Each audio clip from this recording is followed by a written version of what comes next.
बँकेमध्ये सदावर्ते हे सत्तेवरती आहेत. मात्र काही संचालकांनी आपली भेट घेतली होती. नेमक्या भेटीमागचं कारण काय होतं?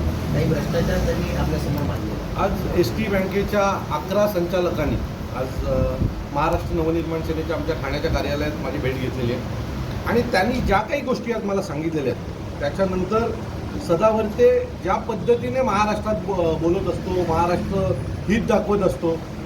खरं तर एस टीच्या अनेक कर्मचारी, ही सगळी गरीब एस टी कुटुंबातली घरं आहेत, एस टी कर्मचारी आहेत. काही वर्षापूर्वी एस टी कर्मचाऱ्यांच्या मी भलं करतो असं दाखवून हजारो म्हणजे 70,000च्या वरती एस टी कर्मचाऱ्यांनी त्यांच्या युनियनमध्ये सभासद घेतलं आणि त्याच्यानंतर मला असं वाटतं की त्यांच्या सगळ्यांचा विश्वास जिंकल्यानंतर एस टी बँकेच्या निवडणुका झाल्या. एस टी बँकेच्या निवडणुका झाल्या. एस टी बँकेच्या निवडणुकीत त्यांचा पॅनल जिंकून आलं. त्या पॅनलचीच आता काही लोक माझ्याकडे आली होती आणि त्याच्यानंतर सदावर्ते यांनी एक प्रचंड मोठा भ्रष्टाचार त्या एस टी बँकेमध्ये केला. हे तिथल्या संचालक मंडळाला कळालंच लगेच आणि त्याच्यानंतर त्या लोकांनी त्याच्या विविध तक्रारी, विविध खात्या RBI पासून ते मुख्यमंत्र्यांपर्यंत त्यांच्या तक्रारी केल्या. सदावर्तेंनी जवळजवळ 200 कोटीचा भ्रष्टाचार एस टी बँकेमध्ये केलेला आहे आणि एस टी बँकेमध्ये भ्रष्टाचार करताना डेटा सेंटरपासून म्हणजे डेटा सेंटरचं जर 3 कोटीचं बिल असेल तर त्याचं बिल त्यांनी 60 कोटी 55 कोटीच्या आसपास दिलेलं आहे. दुसरं AC विकत घेतल्या, त्याच्या किमती 85 हजार आहेत. कम्प्युटर विकत घेतले प्रचंड मोठ्या प्रमाणात, त्याचा किंमत तुम्ही ज्यावेळेला एखादी क्वांटिटी बल्कमध्ये विकत घेता ना त्यावेळेला त्याची किंमत कमी होते. 80 हजार रुपयाचे कम्प्युटर घेतले. फर्निचर बनवलं, फर्निचरच्या वरचा फक्त सनमायका बदलला, फर्निचर तोच.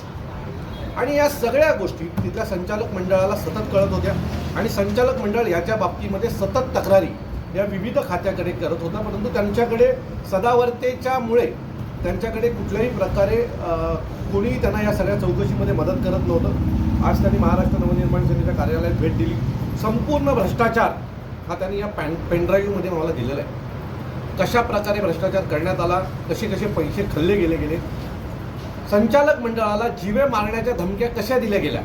म्हणजे एक व्हिडिओ कॉल आहे आणि तुम्ही आता पाहिला.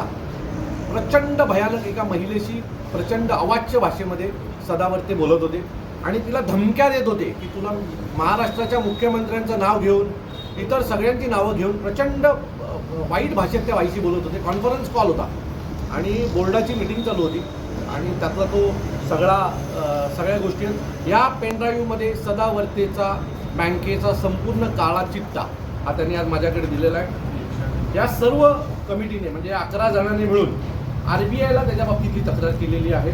त्याच्यासोबत अर्बन बँकेचा जो विभाग असतो त्याला तक्रार केलेली आहे. मुख्य कार्यकारी अभियंता यांना देखील याच्या बाबतीमधली राज्य परिवहन सहकारी बँक लिमिटेड त्यांना देखील याच्या बाबतीतल्या लेखी तक्रारी आहेत की सदावर्तेंनी बँकेच्या कर्मचाऱ्यांचे, गरीब कर्मचाऱ्यांचे पैसे हे खाल्लेले आहेत. यात तुम्ही 2.5-3 वर्षापूर्वीचे सदावर्ते बघितले का? एस टीच्या कर्मचाऱ्यांसाठी सतत संप करत होते, बरोबर आहे, आंदोलनं करत होते, लोकांचे मोर्चे काढत होते. मागच्या 3.5 वर्षात काय बदल झालाय की सदावर्तेंनी एकही मोर्चा नाही काढला, एकही आंदोलन केलं नाही. या सगळ्या विषयामध्ये एक मोर्चा नाही काढला किंवा एक आंदोलन केलं नाही. याचा अर्थ काय? एस टीचे तुटलेले टप हे सुधारले का? काचा बसल्या का? आजही तुम्ही आज गेला महाराष्ट्रातल्या कुठल्याही एस टी कर्मचाऱ्यांचे जे एस टी स्टँडवर विश्रांतीगृह आहेत त्यांची परिस्थिती जाऊन बघा. त्याच्यावरती सदावर्तेंनी शरद पवार साहेबांच्या घरावर हल्ला केला होता. आज 3.5 वर्षामध्ये काय बदल झाला की सदावर्ते एस टीच्या कर्मचाऱ्यांवर किंवा एस टीच्या दुरावस्थेवर बोलत नाही आहेत. सत्ता परिवर्तन झाल्याच्या नंतर सदावर्तेंनी एस टी कर्मचाऱ्यांच्या बाबतीत बोलणं सोडून दिलंय. एक कर्मचारी आज रडतोय आणि मला असं वाटतं की फक्त कर्मचारी रडत नाही तर त्यांचं कुटुंब पण रडतंय आणि याला सर्वस्वी जबाबदार हे सदावर्ते आहेत. सदावर्ते संचालक मंडळाला सतत मुख्यमंत्र्यांच्या नावाने जीवे मारण्याच्या धमक्या देत आहेत. माझी माननीय मुख्यमंत्र्यांना विनंती आहे की मला खात्री आहे की मुख्यमंत्र्यांना यातलं काहीच माहिती नसणार आहे. मुख्यमंत्र्यांच्या नावाने धमक्या दिल्या जातात की खरं तर सदावर्तेची सिक्युरिटी काढून आता यांना सिक्युरिटी देण्याची वेळ आलेली आहे.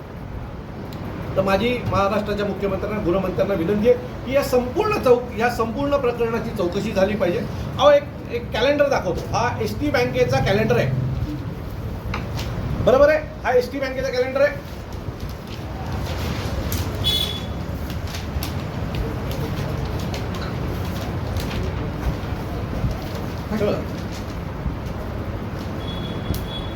एस टीचा काही उल्लेख नाही आहे.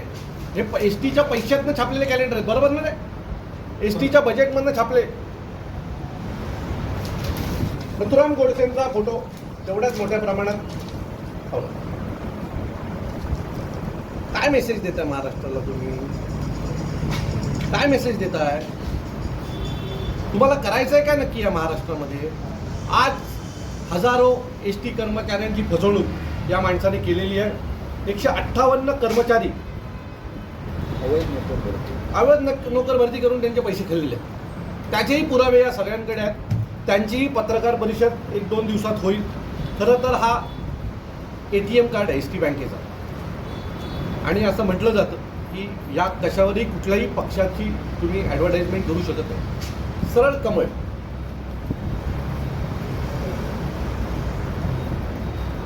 मला असं वाटतं की तुम्ही तुमच्या प्रसिद्धीसाठी कॅलेंडर, एस टी बँकेच्या सर्व खर्चाचा तुम्ही पैशाचा गैरवापर केलेला आहे. अनेक विषय आहेत, म्हणजे स्टेशनरीमध्ये मागील अनेक वर्षापासून झालेला खर्च पाहता त्यात प्रचंड मोठी लूट झालेली आहे. संगणक खर्चात लूट झाली आहे. अनेक गोष्टी आहेत. ह्या पेन ड्राईव्हमध्ये सगळं आहे. या पेन ड्राईव्हमध्ये सदावर्तेचे सगळे व्हिडिओज, कॉन्फरन्स कॉल्स सगळं आहे. त्यात महिलांबरोबर कशा प्रकारे ते बोललेले आहेत, या सगळ्या गोष्टी आहेत. मी पुन्हा सांगतो की सदावर्तेवर एस टी बँकेमध्ये भ्रष्टाचार झाल्याचा तात्काळ गुन्हा हा दाखल झाला पाहिजे. त्या संपूर्ण एस टी बँकेची चौकशी झाली पाहिजे, आणि जोपर्यंत ही चौकशी होत नाही तोपर्यंत महाराष्ट्र नवनिर्माण सेना म्हणून आम्ही गप्प बसणार नाही. पुढच्या आठवड्यामध्ये सन्माननीय राजसाहेबांची वेळ घेऊन या सर्व संचालक मंडळाला मी सन्माननीय राजसाहेबांना भेटायला घेऊन जाणार आहे, आणि साहेबांकडे देखील या सगळ्याचे पुरावे देऊन याची सगळ्याची कचून चौकशी व्हावी अशी मागणी आम्ही सन्माननीय साहेबांकडे करणार आहोत. आजपासून सदावर्तेचं तोंड बंद करायचं काम हे आम्ही करणार.